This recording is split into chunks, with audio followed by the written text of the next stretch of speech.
And welcome to the Dr. Tech Show, where myself, Pauline Roche, and Sweyn Hunter, and occasional guests guide you to the world of online communications in a show which was the brainchild of the late, great John Popham. Sweyn, the weather. How has the weather been where you are this week? Well, in Orkney this weekend, it's been blustery and it's been hail and there's been snow and not very much, but it's been cold, windy and horrible. And now it's just cold and horrible. It's warmed up very, very slightly, and so it's raining rather than sleeting. Right. Well, here in Birmingham, we've no rain on the ground, which I'm delighted to say today. At the weekend, I went to Matlock Bath and had a swim in a Lido, an open air pool, which was glorious. And the weather was lovely while we were there. So it was really, really nice. Very pleasant experience altogether. That sounds great. And earlier today here in Birmingham, it was sunny and it's just gone a bit cloudy now, but not raining. So I'll hold on to that one as a good thing. Yes. So what have you been discovering about what's happening this month? Well, we first of all have LGBT plus History Month, which takes place for the whole of February each year. It's a whole month dedicated to promoting LGBT plus equality. The month is for everyone, whether you work in education, museum, library, art gallery, in a business, or as a service, or as a member of an LGBT plus network or social group, or even just as an individual. You can buy badges and lanyards associated with the month. You can donate to help fund the work of Schools Out UK, the founders of the month. You can make use of educational resources on the website, which there's a link to that in the description of this YouTube video, and also it's showing on the screen just now. You can attend an Outing the Past event. There's all sorts of events listed on the website. So all sorts of things. You're encouraged to blog, to join the mailing list, to receive the Outburst Bulletin, and to tweet using #LGBTHM22 or #LGBT+HM. And you can follow us on all the various social media accounts as well. Great. Well, I have to say that having not identifying as LGBT plus myself, but having friends and family members who do identify as such, it's great to have diversity in my life, and it enables me to think about other kind of relationships outside of the kind of the heteronormative family, and it brings a lot of enhancement to my life. So I hope other people who do identify as such have a great month, and others be good allies and continue to be good allies. Absolutely so. So the next thing I found was something called Reclaim Social Media for Good, and I thought this is one that John Popham might well have approved of. And it is, oops, I've lost the words. There we go. It's a day to celebrate. What day is it? I hear you ask. I think it's today. Yes. It's a day to celebrate social media and the good things that can come out of it. Everyone knows that there can be negative aspects to social media as well, but let's change that. And so the three mottos of today by this event are: enough is enough. There is too much negativity on social media nowadays. It's become a place for trolls, anger, and fake news. And also, the second one is: it's not all bad. From #MeToo to #GivingTuesday, there are many inspiring campaigns to highlight the good use of social media. And the third thing that they're suggesting is: let's do it. If we can get this right, we can change the face of social media, and it's time to make it a force for good. So organizations and individuals can come together to share their stories of impact, to thank someone who makes a difference in their feed, or even just share tips on how we can reclaim social media for good throughout the year. And the hashtag that's suggested is #ReclaimSocial. Excellent. Yeah, I know it's one that's been going for a while, and I've taken part in it from time to time, and it's, we know this. So we've met and heard some great stories on social that enhance this program. This program wouldn't exist without good social media. Absolutely not. No. It's actually absolutely a testament to it. And John, Popham was a great example of somebody who always use social media for the good, for him in his personal life, in his work life, nothing but good. So yeah, let's be more John and use social for good. Right, so we've got a bumper 3 awareness slots today. So the third one of 3 is the International Day of Women and Girls in Science, and this is one that I hadn't really noticed before, I must admit. Science and gender equality are both vital for the achievement of the internationally agreed development goals, including the 2030 Agenda for Sustainable Development. And over the past decades, the global community has made a lot of effort in inspiring and engaging women and girls in science. Yet, women and girls continue to be excluded from participating fully in science. So, in order to achieve full and equal access to and participation in science for women and girls, and to further achieve gender equality and the empowerment of women and girls, the United Nations General Assembly declared the 11th of February as the International Day of Women and Girls in Science. That was in 2015. So women are typically given smaller research grants than their male colleagues, and while they represent a third of all researchers, only 12% of members of national science academies are women. Also, in cutting-edge fields such as artificial intelligence, only 1 in 5 professionals, so 22%, is a woman.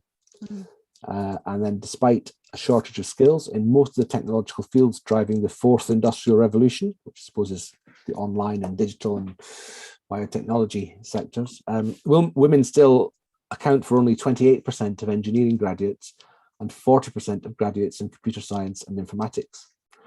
And lastly, female researchers tend to have shorter, less well-paid careers, and their work is underrepresented in high-profile journals, and they're often passed over for promotion. So quite a lot to do there. And this day, the 11th of February this year, every year is a day when a focus can come on these things.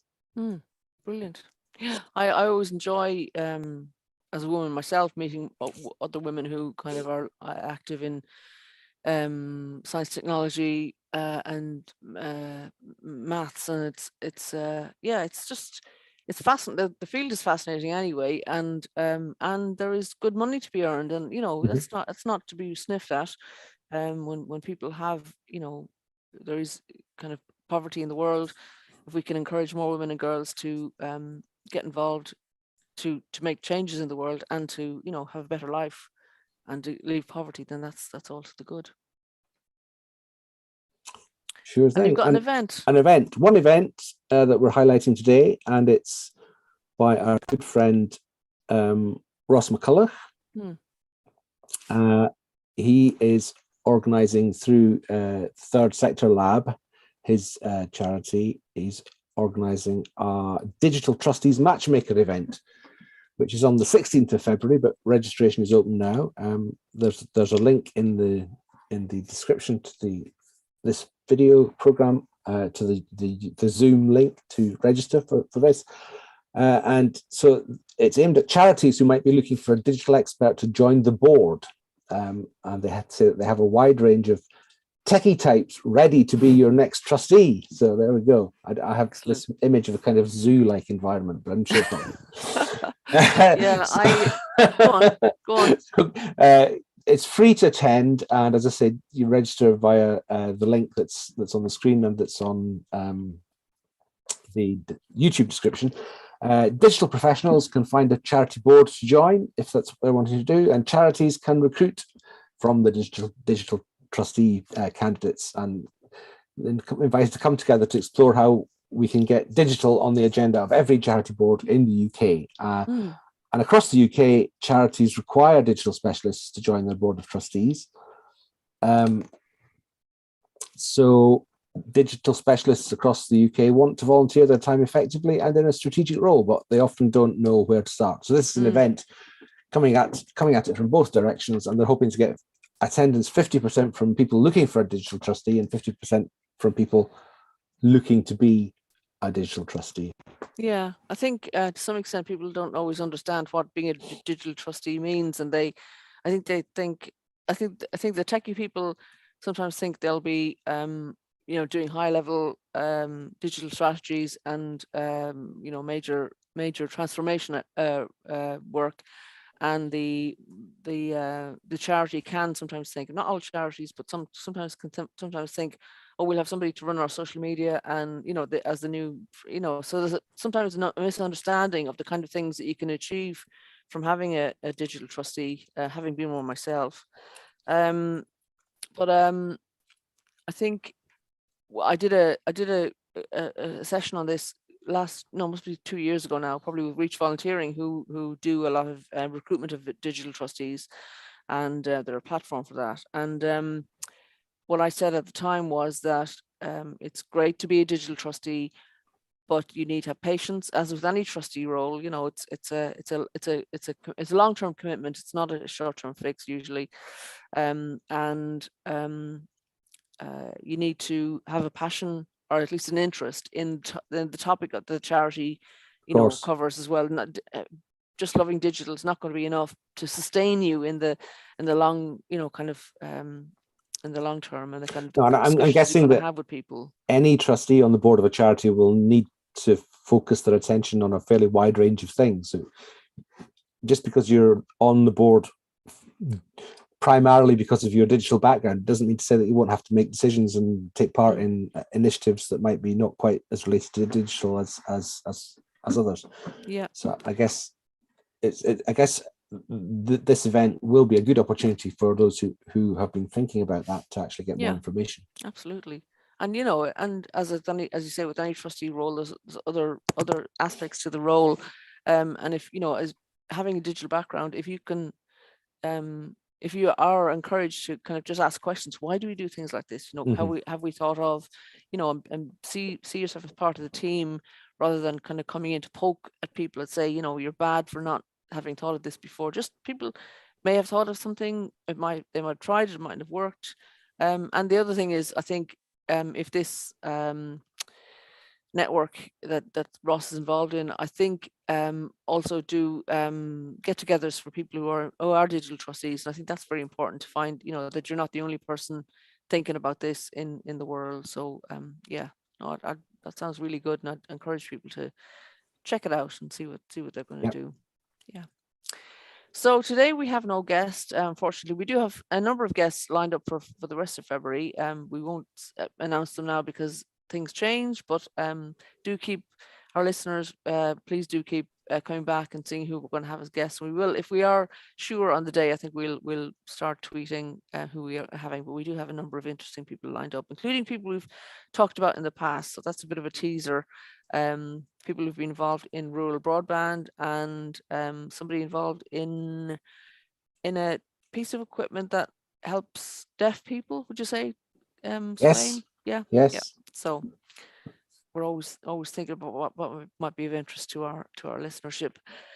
Okay, so we move on to the stories that we have today. We have quite a few, because last week we had such an interesting time with Sharon. We didn't get time to go to any of our stories, I think. I think that's a first. Yeah. So thanks, Sharon, for being such an interesting guest. Yeah. All our guests are pretty interesting. And we look forward to having you again. And that was a good one. And we do, you can find out what we talk about on the notes after each of the guests, each of the sessions on episodes on YouTube. So this one was from a couple of weeks ago. I think our friend Ciara Allman brought it to our attention, and the headline is "Smartphones are a new tax on the poor." And this was Unwired, and talks about how the expectation of connectivity now extends to low-wage workers, and the consequences go beyond gig economy jobs. And the article talks about how the science fiction author William Gibson famously said the future is already here. It's just not very evenly distributed. And many of us have smartphones, and their on-the-go internet access have made many of our working lives more efficient and flexible. But the requirement for constant connectivity isn't only a factor of white-collar work. It has spread to workers up and down the income ladder, this article says. And while the requirement has spread, the resources that workers need to maintain it are not very evenly distributed. It is a story based more on the US model, but we can relate to it here in the UK as well. Today, more than a quarter of low-income Americans, it says, depend solely on their phones for internet access. And amid historic levels of income inequality, phones and data plans have become an increasingly costly burden on those who have the least to spare. And as we go down the article, it says the high cost of connectivity represents an increasingly large slice of household incomes for low-wage workers. So even though maintaining these connections has become necessary for many low-wage workers, their incomes have not kept pace. And there is some data on this. According to 2020 numbers from the US Bureau of Labor Statistics, those in the lowest 20% of income earners spent $150 more a year on their cell phones than they did in 2016. So the cost of connectivity represents more than half of what these households spend on electricity and nearly 80% of what they paid for gas. As a proportion of household income, the lowest earners spent 4 times more on phones than high earners. And with inflation looming, these issues are likely to get worse before they get better.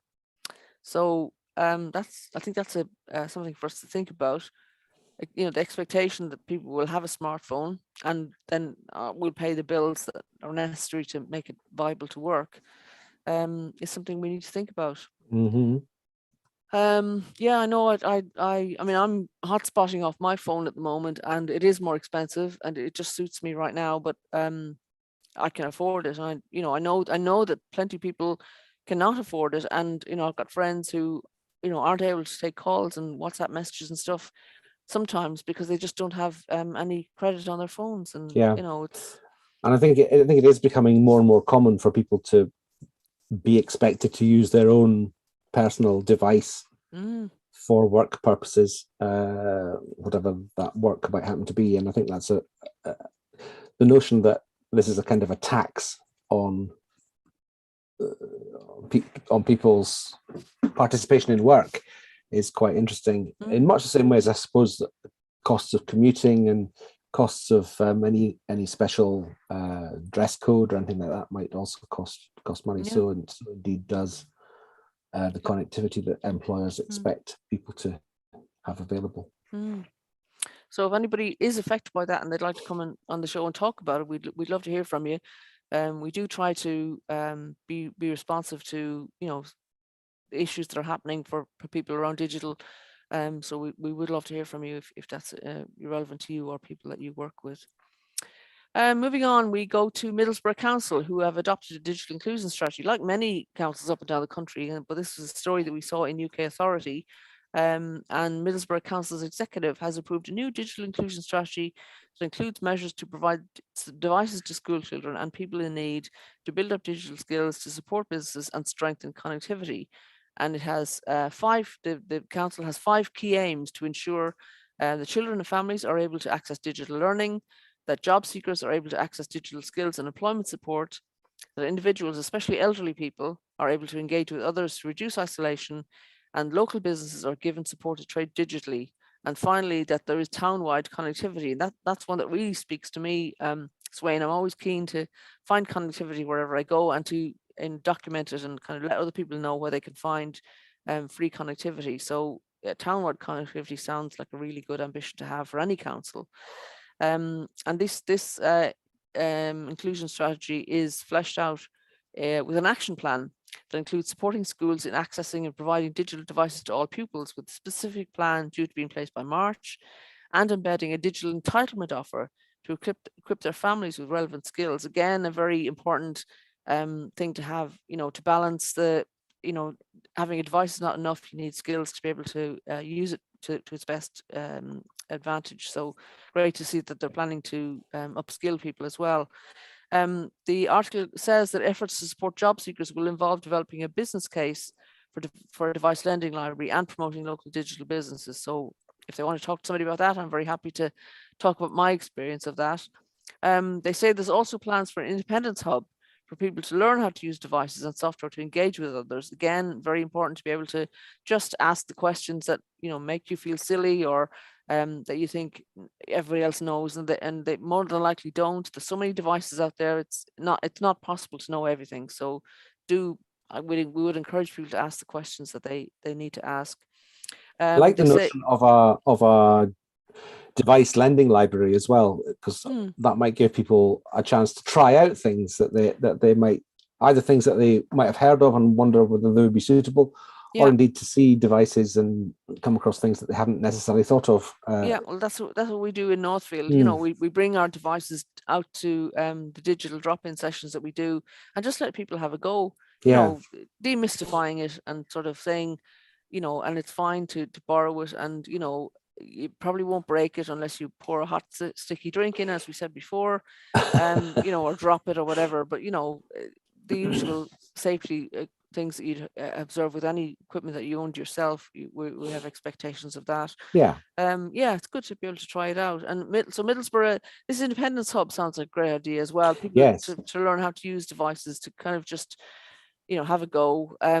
They're saying that they're having a safety net scheme for basic ICT training and a Middlesbrough digital campaign to provide advice for local businesses. And also it says an effort to explore the wider utilization of open data. Now there's something that will resonate with us as well, as connected as we are to Open Data Camp. You know, if data can help to explain why things are the way they are and how things could be changed and how we can combine data sets to give us new viewpoints and new information, that's great too. They're also saying at the end of the article, in addition, the council will work with network provider City Fibre on a new infrastructure and develop planning and procurement policies to influence developers to incorporate super fast broadband into new housing. Well, that's like the cherry on the cake, isn't it? You know, because housing should have broadband. It should be given now. Yeah. Not everybody having to scramble to find their own broadband when they move into places. So yeah, we'll watch that one with interest. And again, if somebody from Middlesbrough Council are involved with this project, would like to come on the show, we'd love to hear from you. You know, we know that great things happen around the country, not just in London, and London often gets more of the publicity. So anybody from Middlesbrough who'd like to come on the show, we'd love to hear from you. And moving on, we have an article from Ireland, as we often do. And the title for this one is Aging in the Pandemic. I feel I lost 2 years and it's difficult to make up for those years. And this is a story from the Irish Examiner, which is a broadsheet in Ireland. And it says that alongside the impact on older people's physical and mental health and well-being, digital exclusion has been identified as one of the key issues coming out of the pandemic. And this is from the head of advocacy at Age Action in Ireland, Celine Clark. She says that the article says that recent research by the Central Statistics Office suggests that almost half of Irish residents aged 75 or over have never been on the internet, while 1 in 5 aged 60 to 74 have never been on the internet. So 50% over 75 and 20% 60 to 74. Age Action's own research shows the proportion of people aged 60 to 74 going online has more than doubled since 2018, but the percentage of them who have sufficient digital skills is declining, with 43% of that age cohort deemed to have digital skills below basic levels. Ms. Clark says they don't have the necessary digital skills to be able to surf the internet properly and do their business online. Apparently, the total number of digitally excluded older people is conservatively estimated at more than 65% of all older people. That's 466,000 in Ireland. And as such, the move to a digital first approach by many businesses and key public services during COVID-19 was particularly challenging for older people because they didn't have the skills or devices necessary to carry out these online processes. And Ms. Clark says it was an area of stress for people, having a large impact on older people's ability to access services and information, stay connected and prevent loneliness and isolation, and to stay independent during the pandemic. So the concern is that the risk is that, you know, older people will be left behind unless steps are taken to ensure their inclusion. And she reminds us, as we have often also said on this show, a digital first approach should not mean a digital only approach. So it's good to hear, you know, what's happening in Ireland, not too far from where we are, that the approaches that we're encouraging here are also being encouraged in Ireland. And it's good to have the numbers as well and kind of compare and contrast what's happening. I think more older people here are online, but again, I think there is a lack of skills. You know, it's kind of, are they completely online? Or are they just kind of able to send WhatsApp messages and kind of mess around on Facebook? It's there's so much more to the internet than you know. I would like to see people not settling just for kind of the social side, but if we can help people save money and benefit from the other services, including health services, then that would be a good thing. I think the thing that stands out to me there is the notion that the percentage of people 60 to 74 who have sufficient digital skills is actually declining. And I wonder whether that's because what we now expect people to be able to do has got more complicated, or whether we've just let some people slip through the net in some way and haven't engaged with a particular demographic in some way. It'd be interesting to know some more details underneath that statistic, because it's quite alarming if it's not picked up and sorted out. Yeah, definitely. Yes, let's look into that a bit more. Okay, so moving on, we have some online resources from Age UK.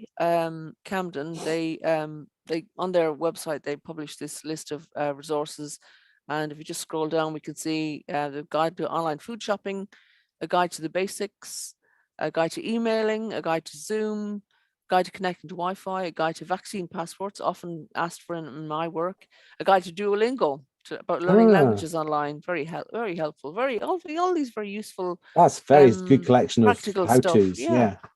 Absolutely. I've recommended these to my staff actually at Northfield Community Partnership, because these are the kind of questions that we often get, and if you can give somebody a document that's been prepared with them in mind, then that's going to be really helpful to them. So use the vaccine passport one myself if I ever need to travel anywhere. Yeah. Well, there's still a thing. Live in hope. Yeah. So yeah, well done to Age UK in Camden that's great. for sharing those resources and bringing them to our attention. And then we move on to a story from Chris Ashworth, who's been a guest on the show before, about digital access and inclusion. And the headline is Digital Access and Inclusion, the Orphan Issue, ? So he's saying that recently at the launch of a new regional initiative, digital access and inclusion was described, he says, as an orphan issue in apostrophes. The speaker was looking back over the last decade of work in the area and highlighting their own frustration that the social sector, local government and the private sector hadn't mobilized collectively around this area well enough, that we had its relative importance for funding, hadn't placed the issue centrally enough to tackle it properly. But I think Chris thinks it's not just a lack of skills. It's kind of we're assuming some things have happened and they they haven't yet. He says that it's true that on a national level, it doesn't sit in any of the three largest departments that invest in our national infrastructure. It has a place in education, in health and social care and in work, but it isn't led by any of these big hitters. And even he says with DSCMS, it struggled to escape the gravitational pull of digital infrastructure, continually lumped in with discussions about broadband infrastructure and 5G, where huge private sector interests, investment and hard hats dwarf the conversation about people, families and circumstances. What Chris says, though, that the problem is that the issue isn't an orphan at all. It's an infant issue, less than 15 years old. And to put that into context, he says social housing was first introduced in the UK in the late 19th century, and as far back as 1919 introduced into legislation, which is 83 years older than our collective action on digital exclusion. But then he says, drawing this equivalence, but then suddenly there was a watershed moment, an almighty growth spurt, the unexpected and unwelcome one, as the pandemic hibernated us from harm's way, and with it led to the biggest societal digital transformation most of us will ever likely to experience. Suddenly we're all discussing digital access and inclusion, and the response was overwhelming. But overwhelmed can be both good and bad. Good in that everyone wants to act, government, the media, frontline social sector actors. And by winter 2020, the Department of Education had promised nearly 1 million laptops. The Daily Mail and the BBC were running laptop donation schemes, and the large telcos were offering various routes to data, from vouchers to SIM cards. So he observes that we threw an awful lot of expensive hardware and mobile data out across the UK without the contextual understanding of where the real needs were, a centralized distribution model without close cooperation in communities with organizations who hold and nurture the relationships with people who are isolated, disadvantaged or vulnerable. So I think at the end he's suggesting that there's more work to be done, basically, that we need to work together to overcome digital poverty and inequality, and to choose who the primary caregiver is in this narrative. Where does accountability lie? Where does what will education do? Imagine if education as a social issue floating somewhere between the private sector, national and local charities, without a parental body setting direction, driving standards, monitoring effectiveness, and adapting to change. So he's encouraging us to think about digital in that way. He's saying, what will an education system look like that doesn't fully embrace digital, or a health and social care system that isn't digitally transforming with the pace of change in society?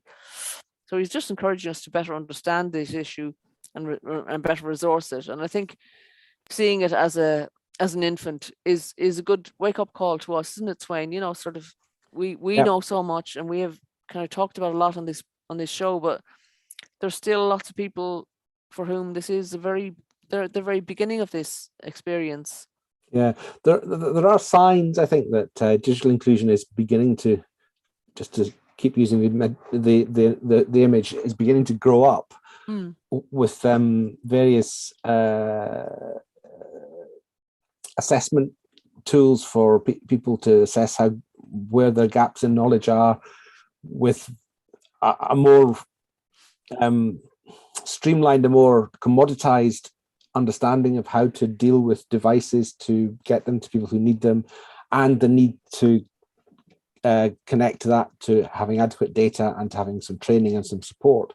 So it's quite an interesting analogy there to put this kind of service next to the much longer running services like social housing or education or healthcare or whatever. And I think there are signs that it is beginning to mature. But for me, the most interesting and important comment in that article is where he says that quite often this digital inclusion argument, the issues around it, can get all swallowed up in the much easier to describe and to count and to look at in terms of broadband rollout and availability and that sort of thing. And I think it's very important to not to undermine the importance of good digital connectivity for everyone, but to really separate that out as a separate problem from most of the digital inclusion arguments that there are, and to make sure that conversations about wires and radio masts and fiber cables doesn't substitute for who needs what skills where. And I think it's important to keep them, to keep an eye on both halves of those things, and not to let the digital inclusion arguments get sort of steamrolled out of the way by the exciting new shiny big multi-million rollout type stuff. Yeah, absolutely. And drawing attention to the fact that communities, organizations and communities who have these relationships now, I've talked about this before, time, trust and tech. They have the time, they've built the relationships, the trusting relationships with people. So they are the ones who, who will kind of be able to help people with tech, I think more than some others anyway. So yeah, great to see that continued. Okay, so the next one was one from a Twitter account called Fesshole. Do you want to explain that one, Sweyn? I love the Twitter account Fesshole. It allows people, anyone, to anonymously confess to things that they might have done that are unwise or interesting, or that would either amuse people or make people feel horrified. So this one caught my eye, since we're looking at affordability and digital inclusion. Someone has anonymously contributed the tweet: "My neighbours are too low income to afford a Wi-Fi connection and too proud to use mine. So I renamed my Wi-Fi Free Council Wi-Fi and told them I had read about it and what the password was. My neighbour is now halfway through an online college qualification and I'm so proud of her." I just thought that was a lovely story of how to be anonymously philanthropic. I'm not quite sure we should really be advocating sharing our Wi-Fi with neighbours, though. I mean, it is a thing you can do if your neighbours are close together in certain types of housing where your neighbours are just through a wall or just very close spatially. It could be that your neighbours could pick up on your Wi-Fi, and it could be that you'd be happy enough to let them if you get on with them. But I found an article just explaining a few of the risks and pitfalls of that. So there it is there. And I think that the main thing is, will your Wi-Fi stand up to the stress? Is your connection good enough? So you need to make sure, if you were going to do this, that you had enough bandwidth to allow both you and your neighbor, say, to do some digital to do some video streaming at the same time, or whatever. At the same time, you need to be aware that there's a slight security issue with this as well, because allowing someone else who isn't in your family onto your Wi-Fi network will give them access to things that other people wouldn't have. So whether it's shared, if you have a disk drive shared on your Wi-Fi network, they might well get access to that. It also gives them, anybody who was of a mind to start burrowing around and trying to, find things which they shouldn't, you give them a start if you let them onto the network in the first place. So you need to be careful how you set your network up if you have this. And also, while it's not illegal to share your network, it probably almost certainly will be against the terms of service of your internet service provider. So in theory, they could find out and cause you trouble and charge you extra, or even withdraw your service. And then, of course, if your neighbor decides to do something illegal, download illegal files or otherwise use the connection for something that was actually illegal, then obviously, as the owner of the connection, you might very well be held to some extent liable for that activity. And so there's those risks as well. So as usual with IT, there's a good side, a philanthropic side, and there's also some risks for doing it. Right. Yeah. I mean, I thought it was a great story when the Fesshole one, and felt very benign and everything. And I'm sure it is benign. Yeah. But I suppose we just need, as we have encouraged people on this show in the past, to be a bit skeptical, That's right. Be wary of, what you're kind of signing up to if you decide to do this. So we're not saying don't do it. We're just saying be wary of the risks. Be aware of the risks. Sorry. Yeah. So well done, and be careful. Yes. Yeah. Good. But in the long term, I think I've come across systems like Digital Merthyr, for example, where they were sharing Wi-Fi amongst in neighborhoods, and I think there is a lot to be said for local authorities, certainly if they're providing social housing and housing associations, to think about being able to share Wi-Fi amongst neighbours, because yes, and I mean a lot. Everybody needs it all the time.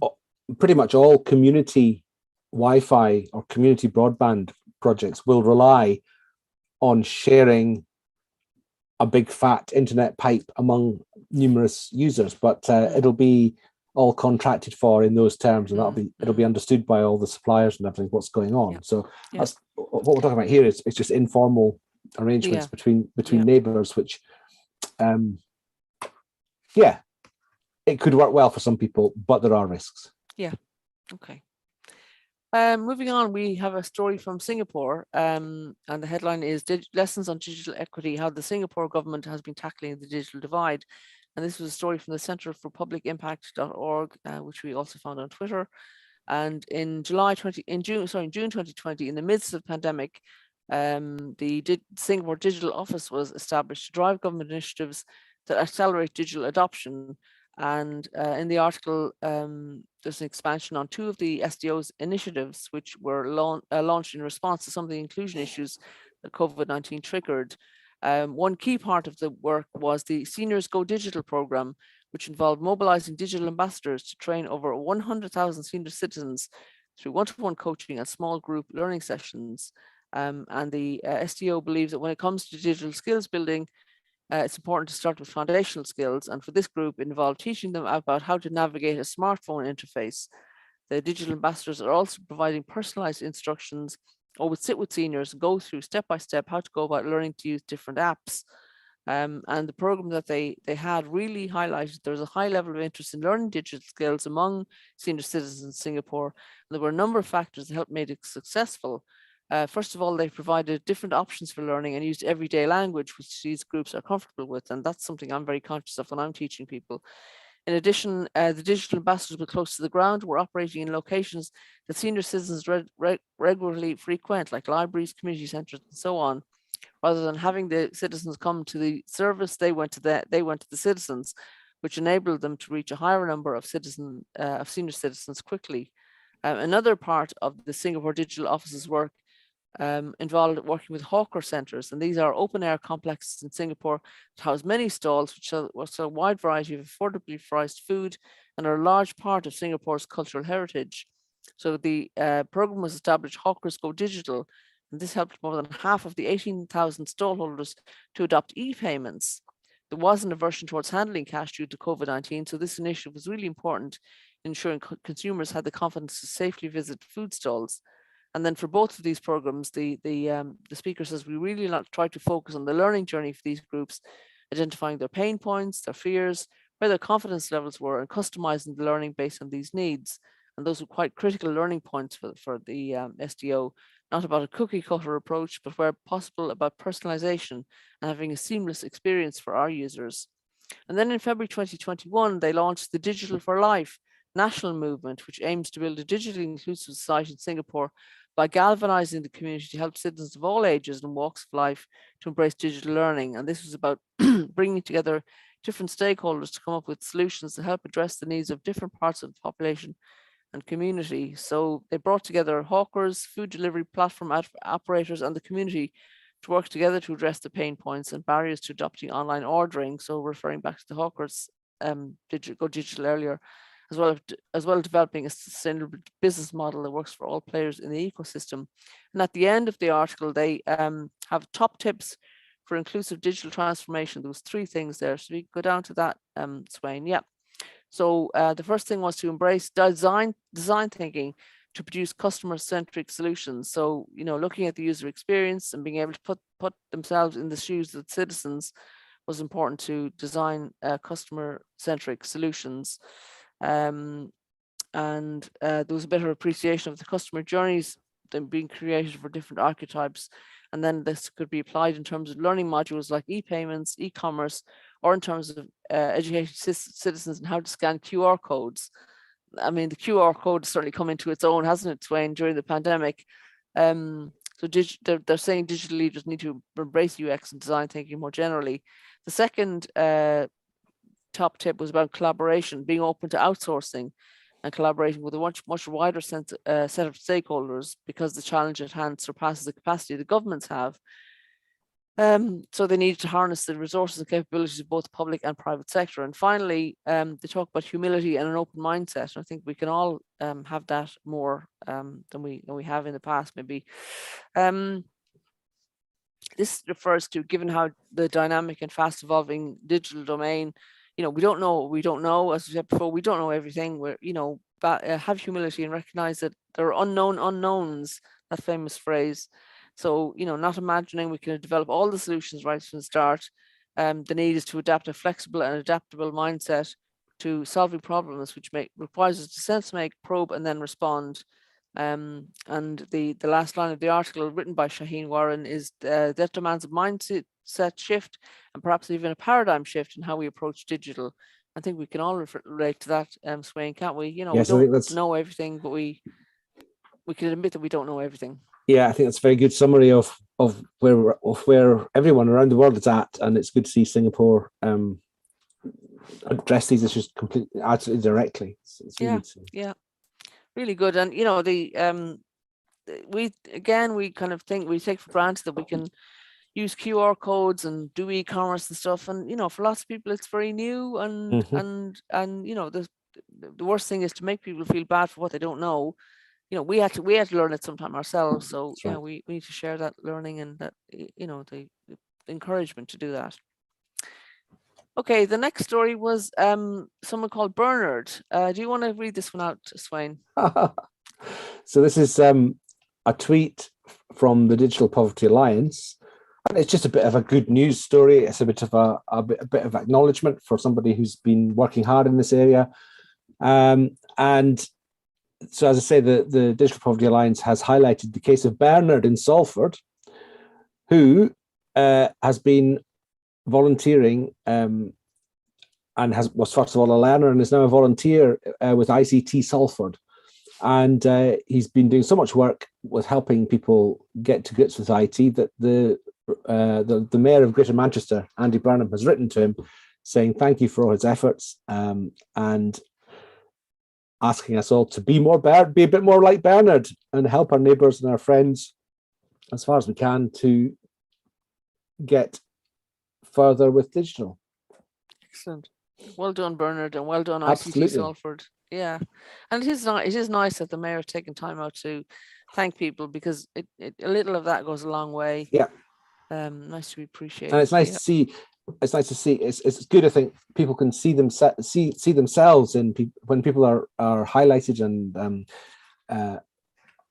recognized. That's the word. When people are recognized like this, then people can see themselves as Bernard or as a young person or as whoever is being recognized, and actually it encourages others to have a go. Thank you very much. And our next story comes from the Faculty of Sexual and Reproductive Healthcare, which is the membership organisation representing more than 15,000 doctors, nurses, midwives and other healthcare professionals working at the front line of sexual and reproductive healthcare. And they are saying that the move to end telemedicine service for early medical abortion in England will be devastating. So this is something that they've seen as that telemedicine is safe, effective and the preferred choice of the majority of women. And the faculty, along with the Royal College of Obstetricians and Gynecologists, have issued a statement on the suggestion that telemedicine should be discontinued as the pandemic eases. They're urging that the service be made permanent in line with medical evidence and the wishes of the women who use these services. Before the pandemic, NICE, the National Institute for Health and Care Excellence, had recommended the NHS should offer abortion assessments by phone or video call for women who preferred this option in recognition of the vulnerabilities that some patients face. The article says there is overwhelming evidence that allowing women to use the 2 pills required for an early medical abortion at home has created a safer and more effective service. The data given between January and June 2020, with the introduction of the telemedicine services, waiting times for abortion treatment improved from 10.7 days to 6.5 days. Women were able to receive care much earlier in their pregnancy, with 40% of abortions provided at less than 6 weeks, and 98.8% of women were able to end their pregnancies without any further intervention, and less than 0.05 experienced a serious complication. I mean, you can't argue with that. You know, it's just it seems a no-brainer, really, to me. I think some of the arguments, political arguments, mainly suggesting that telemedicine should be ended now that the pandemic is over, is just completely misguided. I think we need to keep, as with so many other things with the pandemic, we need to keep the best of what's been done and try and build around it a way of allowing users to access services that suits them. And I think in all sorts of areas of health, and this is just one particular example, there are very obvious positive elements of being able to do things online or by video from your own home or from where you are comfortable being. And I just think it's such a no-brainer that telemedicine needs to really be expanded and improved and made to work. And this nonsense about it's not a real doctor's appointment unless you've traveled 10 miles to the surgery and you've sat for 24 minutes in the waiting room and you've then been called through to see a doctor who doesn't really know you, who then is only able to spend 5 or 6 minutes with you, and then you've got another bus journey home. I think it's nonsense. Obviously, some people will want to see doctors face to face, and that's absolutely fine.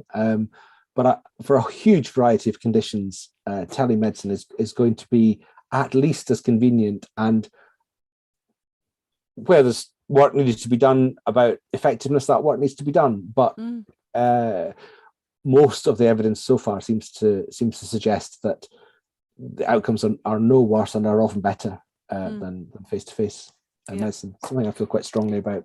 You would. I think especially as over the last 40 or 50 years, more and more medical services have been centralized to fewer and fewer locations, it only seems fair, therefore, that accessing those should be in some sense opened up and made a bit more flexible to the population. Yeah.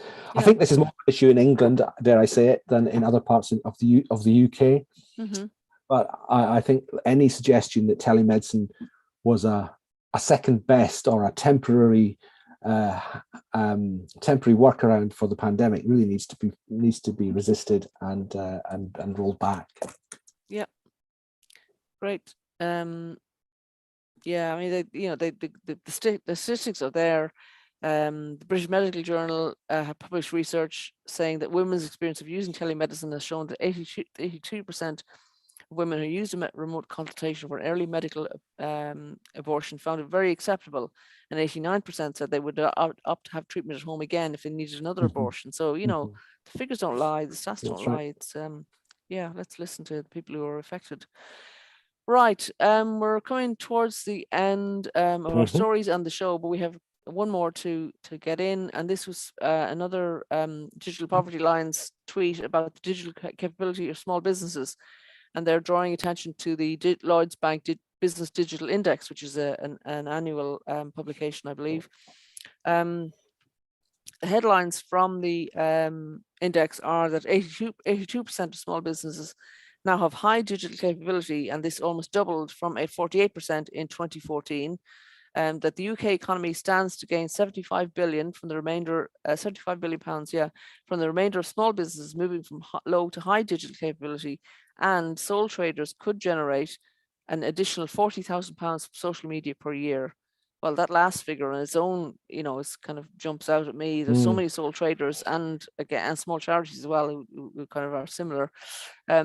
Being able to generate an additional 40,000 would make a big difference, I think, to a lot of small businesses and sole traders. So let's try and encourage that. However, apparently the smallest business and sole traders are less digitally capable, with 60% unable to make sales or take orders online, 41% not taking payments digitally, and 38% not providing information on a website or advertising online.